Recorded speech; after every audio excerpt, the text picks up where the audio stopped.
안녕하세요. 오늘 저희가 같이 살펴볼 자료들, 이게 관절염에 대해서 사람들이 보통 생각하는 거랑은 좀 다른, 상당히 흥미로운 얘기를 하고 있더라고요. 그러니까 흔히 관절염 하면 연골이 닳아서 생긴다, 이렇게 생각하는데, 그게 아닐 수도 있다, 뭐 이런 내용입니다. 네, 맞아요. 오늘 자료들의 핵심은 관절염의 진짜 원인이 어쩌면 그 염증에 있고 이 염증이 연골을 망가뜨리고 통증을 만든다. 이 관점이거든요. 그렇죠. 단순히 연골 마모가 아니라 염증이다. 이걸 중심으로 오늘 좀 깊게 얘기를 나눠보겠습니다. 좋습니다. 이 자료들을 보면요. 이 염증이라는 문제를 우리 몸 전체의 어떤 건강 상태 그리고 산화질소, NO라는 물질의 역할까지도 다 연결해서 설명을 하고 있어요. 아, 그러니까 그냥 관절 하나만의 문제가 아니다. 이거군요. 네, 훨씬 더 넓게 보는 거죠. 자료 보니까 2006년에 나온 의학저널 얘기도 있던데요. 염증 자극이 연골 파괴의 원인이다. 이렇게 딱 명시했다고요. 이게 좀 중요한 포인트 같은데요. 네, 그렇죠. 그전까지는 대부분 이제 기계적인 마모, 그러니까 연골이 오래 써서 닳는 걸 주된 원인으로 봤거든요. 네네. 근데 이제 2006년 연구 같은 것들이 나오면서 특정 염증 유발 물질들이 연골 세포를 직접 죽게 만들 수 있구나. 이런 강력한 증거들이 제시된 거죠. 뭐랄까? 패러다임이 좀 바뀐 거예요. 그럼 그 염증이 생기면 우리 몸이 그걸 해결하려고 오히려 뼈나 연골에서 칼슘 같은 걸 뺏어 쓴다. 이런 설명도 있던데요. 맞습니다. 자료에 따르면 그래요. 그 염증을 중화시키려고 중요한 미네랄을 가져다 쓰니까 이게 오히려 관절의 퇴행을 더 빠르게 만든다는 거죠. 와, 그럼 단순히 그냥 통증만 가라앉히는 치료가 오히려 더 안 좋을 수도 있다는 얘기잖아요. 근본적인 염증은 그대로 두니까요. 네, 바로 그 부분을 자료들이 좀 강하게 지적하고 있어요.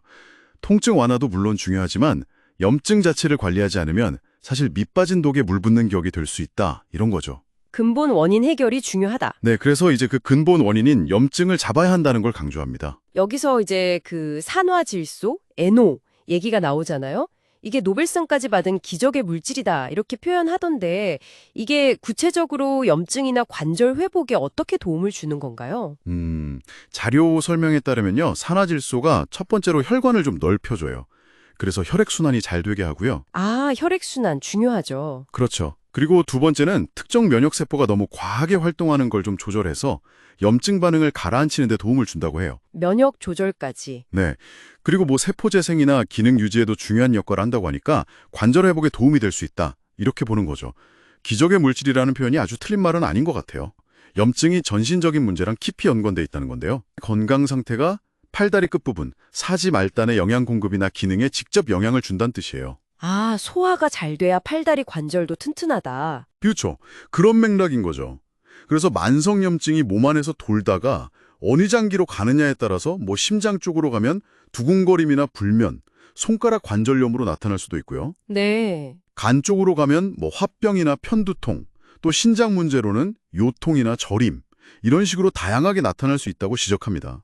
스트레스도 빼놓을 수 없다고 하고요. 네, 스트레스도 아주 강력한 염증 유발 요인으로 보고 있습니다. 자료 중에 그 따뚜룹이라는 식물이랑 산화질소를 같이 썼더니 염증 완화나 혈액순환 개선에 효과가 있었다. 이런 원광대 연구 결과도 인용했던데요. 네, 맞아요. 따뚜룹이 전통적으로 염증에 쓰여온 약재인데 이걸 산화질소랑 연결해서 시너지 효과를 본다는 연구 결과죠. 심지어 관절염 치료하다가 발기부전이나 갱년기 증상이 좋아진 사례들도 있다니 진짜 관절 문제가 온몸이랑 연결되어 있구나 싶네요. 네, 특히 그 류머티즘 같은 자가면역 질환이 있잖아요. 네네. 이런 걸로 인한 염증은 훨씬 심각할 수 있다고 해요.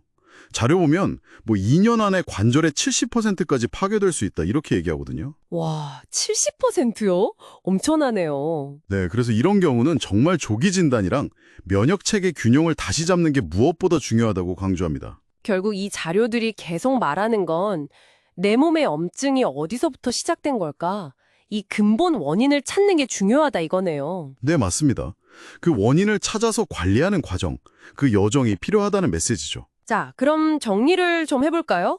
오늘 저희가 살펴본 자료들은 관절염을 단순히 그냥 오래 써서 낡은 부품 문제로만 볼 게 아니라 그보다는 우리 몸 전체 시스템과 연결된 염증이라는 관점에서 새롭게 봐야 한다. 이런 강력한 메시지를 주는 것 같습니다. 네, 아주 중요한 지점이죠. 그리고 뭐 자료에서도 살짝 나왔지만 식단을 좀 채식 위주로 바꿔본다거나 햇볕 쬐면서 좀 걷고 스트레스 관리 잘하고 이런 생활 습관 개선도 당연히 염증 관리에 도움이 될 거고요. 그렇죠. 생활 습관 개선은 기본이면서도 가장 중요할 수 있습니다. 마지막으로 이 자료들을 보면서 스스로에게 질문을 던져보시면 어떨까 싶어요. 네, 어떤 질문일까요? 내 몸의 염증이 단순히 관절 한 군데의 문제가 아니라 어쩌면 내 전신 건강, 내 스트레스 수준, 소화 상태, 생활 습관 전부와 복잡하게 얽혀 있는 거라면 오늘 당장 내 관절뿐만 아니라 내 몸 전체의 건강을 위해서 내가 시도해 볼 수 있는 가장 작은 변화는 뭘까? 아, 작은 변화부터 시작해보라. 네. 이 질문을 스스로에게 던져보는 것만으로도 꽤 의미 있는 시작이 될 수 있을 겁니다. 네, 좋은 질문인 것 같습니다. 오늘 저희와 함께 이렇게 깊이 있는 이야기 나눠주셔서 정말 감사합니다.